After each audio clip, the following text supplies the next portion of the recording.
Good evening, everyone. Thank you for being here.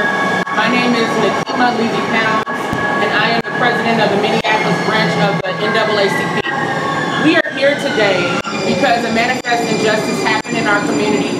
A young man by the name of Draon Armstrong was riding the green line, and because he did not pay a $1.75 fare, Draon was treated with disrespect.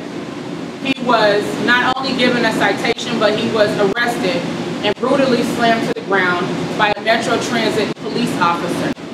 And to make matters worse, we had the Metro Transit police go on television and attempt to justify the conduct of the officer in question. Those of us who saw the videotape of the incident were appalled that this was allowed to happen and that there does not seem to be accountability for the officer in question. Well, we are demanding that the Met Council conduct a thorough, independent investigation into this matter, that they actually reform the policing practices and policies that would allow the type of abuse that Draon experienced to be changed and reformed, because it's completely unacceptable. People of color ride the light rail on a regular basis, and they deserve to be treated with dignity and respect. And at this point in time, we're saying enough is enough. My name is Draon Armstrong. I'm 21 years old, and on July 8th, I did not pay my fare. When we got off the train, there was a Metro Transit worker there, and he said we can pay after. The officer that I was talking to told me that the first time they give warnings if they catch you, and that was my first time getting caught. And then I was handcuffed when he threw me to the ground, like, what can I do? And then he dangled me over the railing, like, that's not being said. Like, he dangled me over there, like, and then once he threw me to the ground, he said, now what? And I'm wondering, now what to what? Because I said, all right. I was complying with him. I didn't have nothing on me. I don't understand why I was treated like that. And he pulled out your hair. Yeah, and he pulled out my hair too, you know, so, and my hair just don't pull out like easily, so you gotta yank it. You know, the way the police treat young black men is not fair, you know. We have to deal with this constantly, being profiled, being talked to crazy, and treating me like a human being, not as a perk when you just run up on me. So to hear that he was slammed and disrespected, and I know their stature, it hurt me even more. He did not deserve to get what he received on that platform.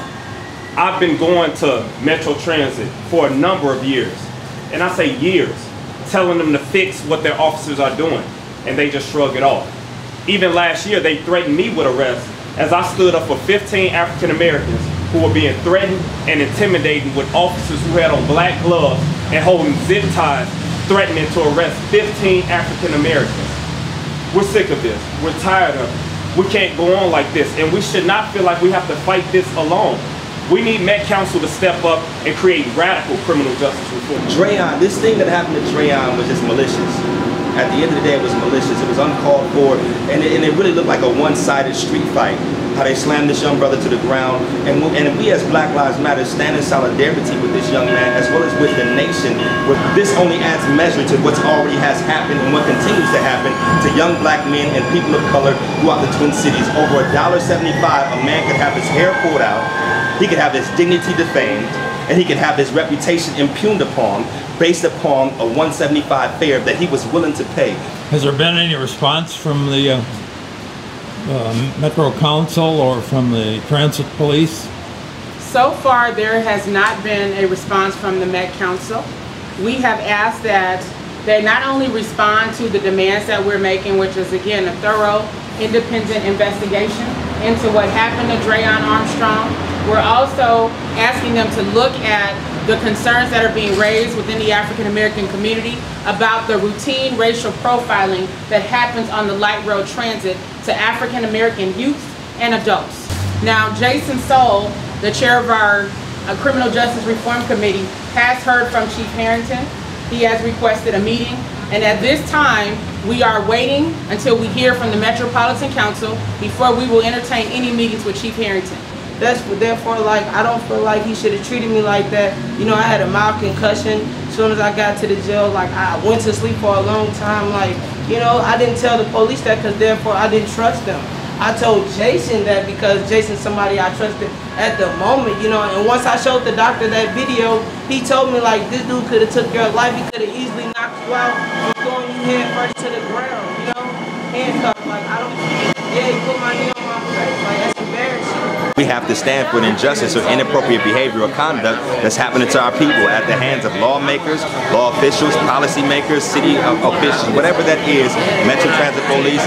We're not going to stand for any more injustice amongst our people. It was bad what happened to him, and for us to receive the information we was out of town and everything, it really had me kind of scared. We can't allow our children to be brutalized without protesting.